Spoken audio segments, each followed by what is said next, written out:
bonsoir à tous. Bonjour à tous. Je suis déjà un peu décalée. Merci d'être venus si nombreux. Ça nous fait vraiment très très plaisir de vous accueillir. C'est l'association Calèche et la troupe Les Planches de Calèche qui ont préparé cette représentation. La troupe Les Planches de Calèche a intégré notre association en septembre. Et depuis septembre, ils répètent. Voilà. Et depuis septembre, ils ont aussi prévu le choix de la pièce, la distribution des rôles, les décors, les costumes, l'éclairage et la sono. Donc ça a été un gros travail, oui. Rien n'est laissé au hasard. La première partie du spectacle, c'est Laurent qui va vous interpréter un texte de Claude Nougaro, La plume d'ange, et ensuite un texte de Raymond DeVos, J'ai un doute. À la fin de cette première partie, il y aura un petit entracte au cours duquel la tombola sera tirée à partir de vos tickets d'entrée. Tous les lots de cette tombola nous ont été offerts par les commerçants des environs qui nous connaissent ou qui connaissent les comédiens. On les remercie bien sûr. Oui. À la fin de la pièce, si vous le souhaitez, vous pourrez parler avec les comédiens qui descendront dans la salle. Et une dernière précision, la troupe rejouera la même pièce à Soligny-la-Trappe le 27 avril. Bien. Voilà. Je vous souhaite un bel après-midi. Merci beaucoup.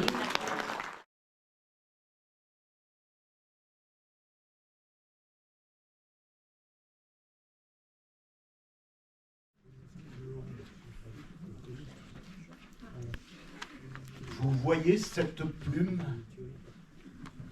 Eh bien, c'est une plume d'ange. Rassurez-vous, je ne vous demande pas de me croire. Je ne vous le demande plus. Pourtant, écoutez encore une fois, une dernière fois mon histoire.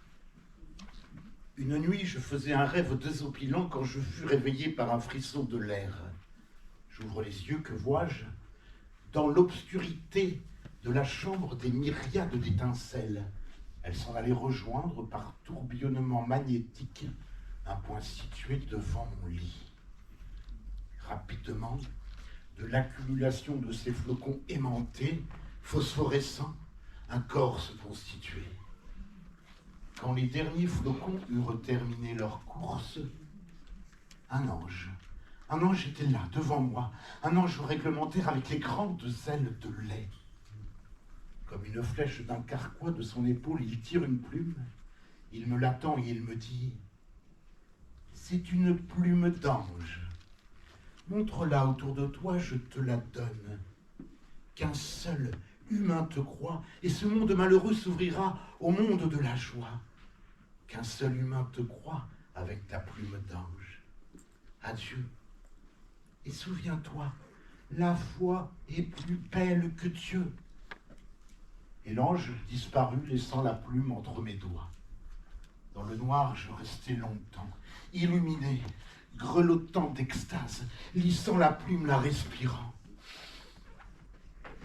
En ce temps-là, je vivais pour les seins somptueux d'une passion néfaste. J'allume, je la réveille. Mon amour, regarde, c'est une plume d'ange. Oui, un ange était là devant moi, il vient de me la donner. Oh ma chérie, tu le sais, incapable de mensonges, de plaisanteries scabreuses. Mon amour, il faut que tu me croies, et tu vas voir le monde. La belle, le visage obscurci de cheveux, d'araignée de sommeil, me répondit « Fous-moi la paix, je voudrais dormir, et cesse de fumer ton satané népal. » Et merde.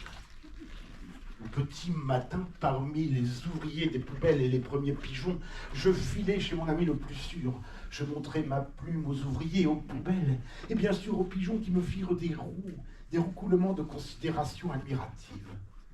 Je sonne. Voici mon ami André. Posément, avec précision, je vidai mon sac public, mon oreiller céleste. Tu m'entends bien, André? qu'on me prenne au sérieux, et l'humanité tout entière s'arrache à son orbite de malédictions guerroyantes et funestes. Fini à dégager la souffrance, la sottise.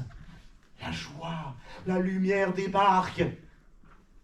André se massait pensivement la tempe, me fit un sourire ému, m'entraîna dans la cuisine et devant un café m'expliqua que moi sensible, moi enclin au mysticisme sauvage, moi devais reconsidérer cette apparition.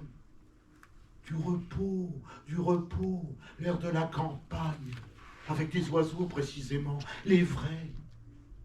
Je me retrouvais dans la rue grondante, tenaillant la plume dans ma poche. Que dire, que faire? Monsieur l'agent, regardez, c'est une plume d'ange. Il me croit. Aussitôt les tonitruants troupeaux de bagnoles déjà hargneuses s'aplatissent, des hommes radieux en sortent auréolés de leur volant et s'embrassent en sanglotant. Non, soyons sérieux. Je marchais dévorant les visages. Celui-ci, la petite dame, puis soudain évidente, éclatante, l'idée m'envahit. Abandonnons les hommes, adressons-nous aux enfants. Eux seuls savent que la foi est plus belle que Dieu. Les enfants, oui, mais lequel? Je marchais toujours, je marchais encore, je ne regardais plus la gueule des passants hagards, mais en moi, les guirlandes de visages d'enfants. Mes chéris, mes féeriques, mes crédules me souriaient. Je marchais, je volais. Le vent de mes pas feuilletait Paris, pages de pierre, de bitume, de pavés maintenant, ceux de la rue Saint-Vincent, les escaliers de Montmartre. Je monte, je descends et me fige à la sortie d'une école rue du Mont-Cenis. Quelques femmes attendaient la sortie des gosses. Faussement paternelle, j'attends moi aussi. Les voilà. Ils débouchent de la maternelle par fraîche bouffée, par bouillonnement bariolé. Mon regard papillonne de frimousse en minois guettant une révélation. Sur le seuil de l'école, une petite fille s'est arrêtée. Dans la vive lumière d'avril, elle cligne ses petits yeux de jet, un peu bridés, un peu chinois, puis se les frotte vigoureusement. Puis elle reprend son cartable orange, tout rebondi de mathématiques modernes. J'ai suivi la boule brune et bouclée de sa tête gravissant derrière elle les escaliers de la butte. À quelques 100 mètres, elle pénétra dans un immeuble. Longtemps, je suis resté là, me caressant les dents avec le bec de ma plume. Le lendemain, je revins à la sortie de l'école, puis le surlendemain et les jours qui suivirent. Et elle s'appelait Fanny. Je ne me décidais pas à l'aborder. Et si je lui faisais peur, avec ma bouche sèche, ma sueur sacrée, ma pâleur mortelle, vitale, alors qu'est-ce que je fais? Je me tue. Je la bouffe, ma plume. Je la plante dans le cul somptueux de ma passion néfaste. Et puis, un jeudi, je me suis dit, je lui dis. Les poumons du printemps exhalaient leur première haleine de peste paradisiaque. J'ai précipité mon pas, j'ai tendu ma main vers la boule frisée. Au moment où j'allais l'atteindre sur ma propre épaule, une pesante main s'est abattue, je me retourne, ils étaient deux, ils empestaient le barreau. Suivez-nous, le commissariat. Vous les connaissez, les commissariats. Les flics qui tapent le carton dans de la gauloise, du sandwich, une couche de tabac, une couche de passage à tabac. Le commissaire était bon enfant, il ne roulait pas les mécaniques, il roulait les airs. Asseyez-vous. Il me semble déjà vous avoir aperçu quelque part. Alors comme ça, on suit les petites filles, quitte à passer pour un détraqué, laissez-moi, monsieur, vous raconter la véritable raison qui m'a fait m'approcher de cet enfant. Je sors ma plume, et j'y vais de mon couplet nocturne et miraculeux. Fanny, j'en suis certain, m'aurait cru. Les assassins, les polices, notre séculaire tennis de coups durs, tout ça, c'était fini, envolé. Voyons l'objet, me dit le commissaire. Il saisit la plume de mes doigts tremblants, la fit techniquement rouler devant un sourcil bonhomme. Bah voyons. C'est de loi, ça. C'est de loi. Je suis du Périgord. Ce n'est pas de loi. C'est de langue, je vous dis. Calmez-vous. Vous admettrez qu'une telle affirmation a défaut de preuve exige un minimum d'enquête. Vous allez patienter un instant. On va s'occuper de vous. Gentiment. Ils se sont occupés de moi gentiment. Entre deux électrochocs, je me balade dans les allées du parc de la clinique psychiatrique où on m'héberge depuis un mois. Parmi les divers siphonnés qui s'ébattent ou s'abattent sur les aimables gazons, il est un être qui me fascine. C'est un vieil homme très beau. Il se tient toujours immobile dans une allée du parc devant un cèdre du Liban. Parfois, il étend lentement les bras et semble psalmodier un texte secret, sacré. J'ai fini par m'approcher de lui, par lui adresser la parole. Aujourd'hui, nous sommes amis. C'est un type surprenant, un savant, un poète. Vous dire qu'il sait tout, a tout appris, compris, senti, perçu, percé, c'est peu dire. De sa barbe massive, un peu verte, aux poils épais et tordus, le verbe sort, calme, fruité, abreuvant un récit où toutes les mystiques, les métaphysiques, les philosophies s'unissent, se rassemblent pour se ressembler dans le puits étoilé de sa mémoire. Parfois, il me contemple en souriant. Des plis de sa robe de bure, il sort des noix, de grosses noix qu'il brise d'un seul coup dans sa paume. Crac! Pour me les offrir. Un jour où il me parle d'ornithologie comparée entre Olivier Messiaen et Charlie Parker, je ne l'écoute plus. Un grand silence se fait en moi. Mais cet homme introuvable qui peut croire en ta plume, cet homme, mais c'est lui, il est là devant toi. Sans hésiter, je sors ma plume. Les yeux mordorés lancent une étincelle.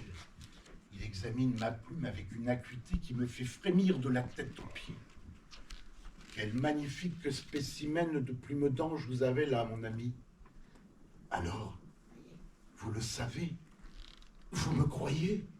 Bien sûr, je vous crois. Le tuyau légèrement cannelé, la nacrure des barbes, on ne peut s'y méprendre. Je puis même ajouter qu'il s'agit d'une peine d'Angelus Paliciosus. Alors, puisqu'il est dit qu'un homme me croyant, le monde est sauvé. Je vous arrête, l'ami, je ne suis pas un homme. Vous n'êtes pas un homme, nullement. Je suis un noyer. Vous êtes noyé? Non, je suis un noyer, l'arbre. Je suis un arbre. Il y eut un frisson de l'air. Se détachant de la cime du grand cèdre, un oiseau est venu se poser sur l'épaule du vieillard et je crus reconnaître, miniaturisé, l'ange malicieux qui m'avait visité. Alors, tous les trois, l'oiseau, le vieil homme et moi, nous avons ri. Nous avons ri longtemps, longtemps. Le fou rire, quoi.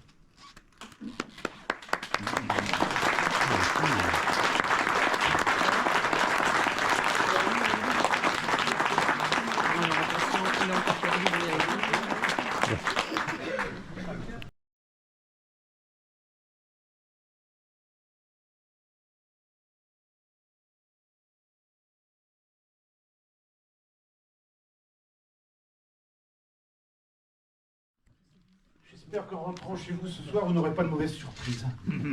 Parce que moi, hier soir, en rentrant dans mes foyers plutôt que d'habitude, il y avait quelqu'un dans mes pantoufles. Mon meilleur copain. Si bien que je peux le demander si quand je ne suis pas là, il ne se sert pas de mes affaires. J'ai des doutes.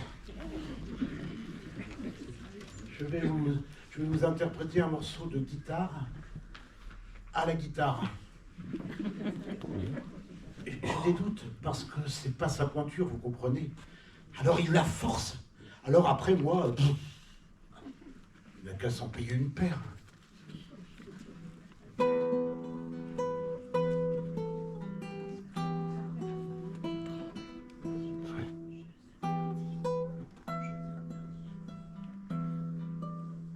J'ai horreur qu'on sert de mes affaires.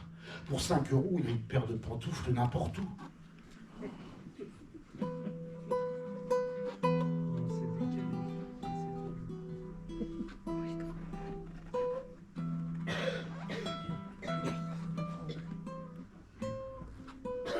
Mon pyjama, c'est pareil. Depuis qu'il a acheté le même, je retrouve plus le mien. Le sincère, quoi. Il n'y a pas de doute.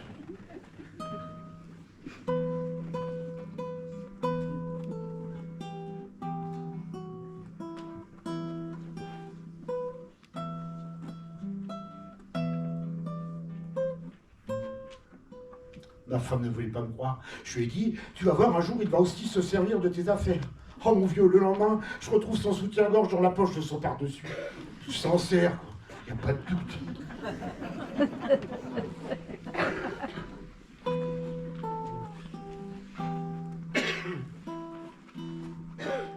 Un soir, j'arrive sur le palier, j'entends « Oui, profitons-en pendant qu'il est pas là, débarrasse-toi de ton bonhomme de mari, c'est un rabat-joie !»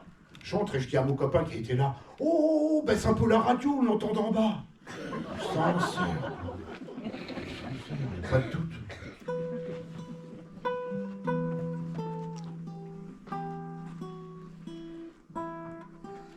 3 jours plus tard, j'entre, je trouve dans mon lit en train de fumer une cigarette. Une des miennes. Je dis à ma femme qui était à côté, mais empêche-le de fumer, il va brûler mes draps. Sincère, y a pas de doute.